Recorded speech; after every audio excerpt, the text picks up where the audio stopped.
A paz do Senhor a todos. Estamos retornando para darmos continuidade à leitura da Bíblia em ordem cronológica. E hoje, no 220º dia, lendo esta linda história que Deus escreveu para nós, estamos iniciando a leitura no livro do profeta Jeremias. Autor, Jeremias. Tema, o juízo divino e inevitável de Judá. Data cerca de 585 a 580 a.C. Considerações preliminares. O ministério profético de Jeremias foi dirigido ao Reino do Sul, Judá, durante os últimos 40 anos de sua história, 626 a 582 a.C. Ele viveu para ser testemunha das invasões babilônicas de Judá, que resultaram na destruição de Jerusalém e do templo. Como o chamado de Jeremias propunha-se a que ele profetizasse a nação durante os últimos anos de seu declínio e queda, é compreensível que o livro do profeta esteja cheio de prenúncios sombrios. Jeremias, filho de sacerdote, nasceu e cresceu na aldeia sacerdotal, em Anatote, mais de 6 quilômetros ao nordeste de Jerusalém, durante o reinado do ímpio rei Manassés. Jeremias começou o seu ministério profético durante o 13º ano do reinado do bom rei Josias e o apoiou o seu movimento de reforma. Não demorou para perceber, no entanto, que as mudanças não estavam resultando em nenhuma verdadeira transformação de sentimentos do povo. Jeremias advertiu que, a não ser que houvesse verdadeiro arrependimento em escala nacional, a condenação e a destruição viriam de repente. Em 612 a.C., a Síria foi conquistada por uma coalizão babilônica, cerca de 4 anos depois da morte do rei Josias.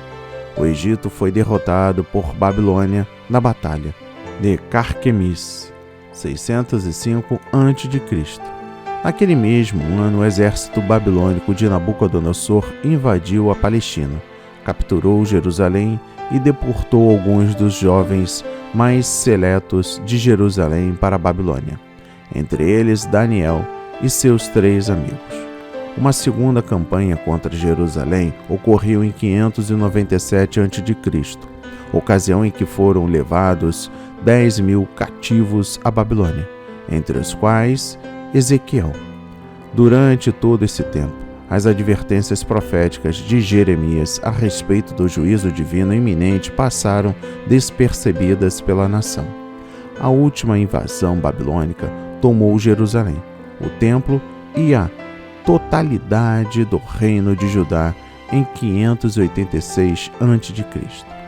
Este livro profético revela que Jeremias, frequentemente chamado de o profeta das lágrimas, era um homem com uma mensagem severa, mas de coração sensível e quebrantado. Por exemplo, nos capítulos 8, dos versículos 21 a 9, versículo 1, seu espírito sensível tornou mais intenso o seu sofrimento, à medida que a palavra de Deus ia sendo repudiada por seus familiares e amigos, pelos sacerdotes e reis e pela totalidade do povo de Judá. Embora fosse solidário e rejeitado durante toda a sua vida, Jeremias não deixou de ser um dos mais ousados e corajosos profetas. Apesar da grande oposição, cumpriu fielmente sua chamada profética para advertir seus concidadãos e de que o juízo divino estava às portas, resumindo a vida de Jeremias. Certo escritor disse: nunca foi imposto sobre um homem mortal fardo mais esmagador. Em toda a história da raça judaica, nunca houve semelhante exemplo de intensa sinceridade, sofrimento sem alívio, proclamação destemida da mensagem de Deus e intercessão incansável de um profeta a favor de seu povo, como se observa no ministério de Jeremias.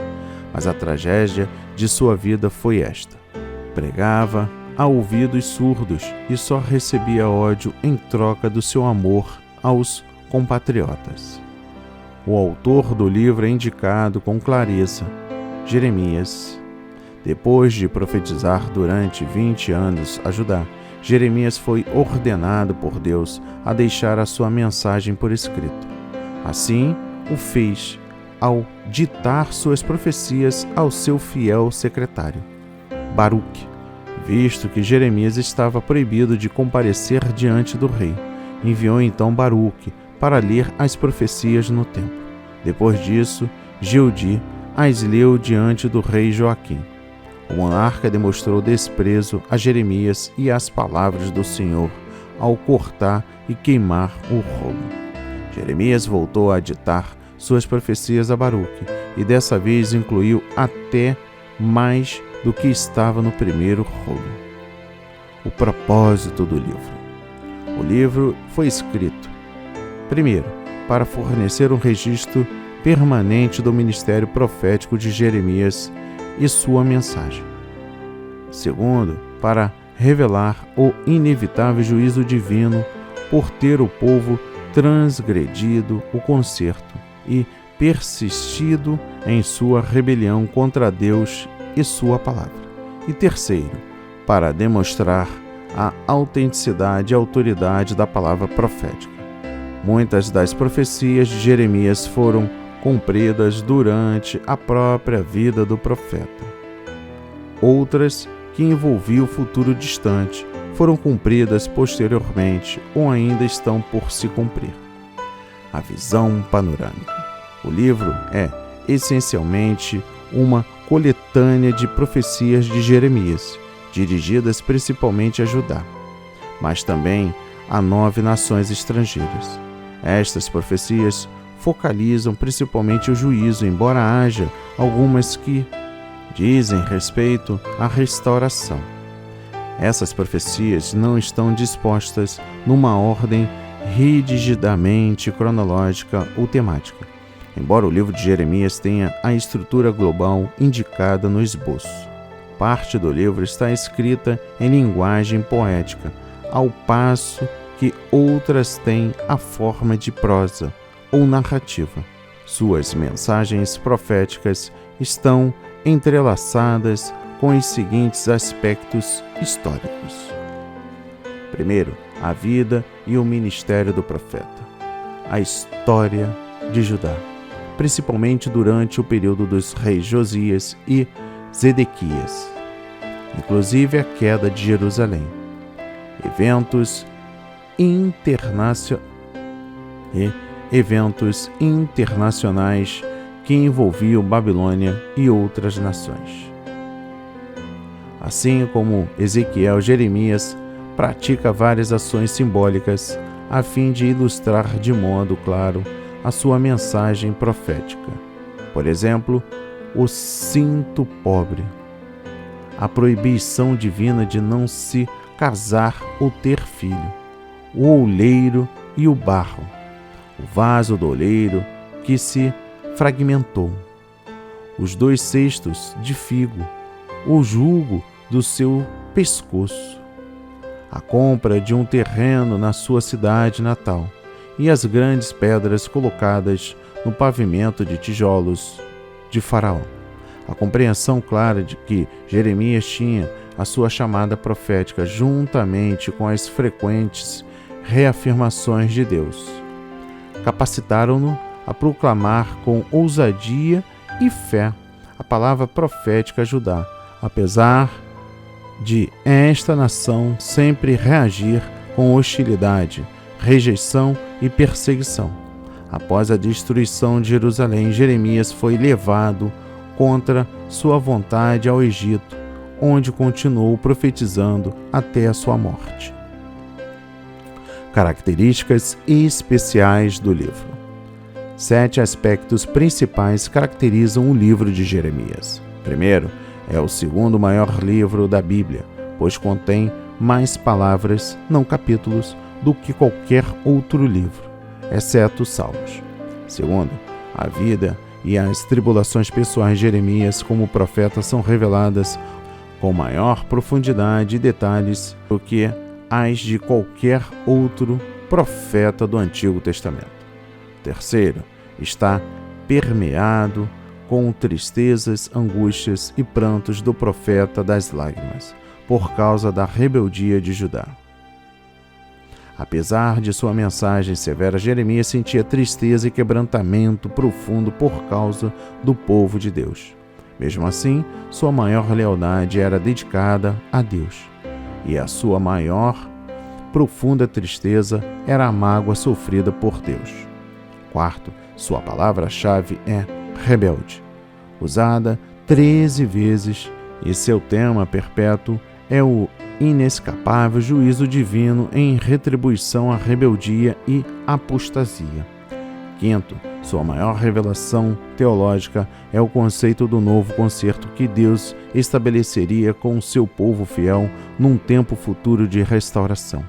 Sexto, sua poesia é tão eloquente e lírica quanto qualquer outra obra poética da Bíblia, com uso abundante de metáforas excelentes, frases vívidas e passagens memoráveis. E sétimo, há mais referência à nação de Babilônia nas profecias de Jeremias do que em todo o restante da Bíblia. E por fim, o livro de Jeremias ante o Novo Testamento. O emprego principal do livro de Jeremias no Novo Testamento diz respeito à sua profecia de um novo concerto. Embora Israel e Judá tivessem transgredido repetidas vezes os concertos com Deus, sendo posteriormente arruinados como castigo por sua rebeldia, Jeremias profetizou a respeito de um dia em que Deus faria com eles um novo concerto. O Novo Testamento deixa claro que esse novo concerto foi instituído com a morte e ressurreição de Jesus Cristo. Está sendo cumprido agora na Igreja, que é o povo de Deus segundo o novo concerto, e chegará ao seu clímax na grande salvação de Israel. Outras passagens messiânicas de Jeremias aplicadas a Jesus Cristo no Novo Testamento são: primeiro, o Messias como o bom pastor e justo renovo de Davi. Segundo, o choro amargo em Ramá, cumprido na época em que Herodes procurou matar o menino Jesus. E terceiro, o zelo messiânico pela pureza da casa de Deus, demonstrados por Jesus quando purificou o templo. Que a leitura de hoje toque o seu coração, transforme a sua vida para a honra e a glória do Senhor. Leia a Bíblia diariamente, pois este é o verdadeiro canal em que você aprende, conhece a verdade e ouve a voz de Deus. Amém e graças a Deus.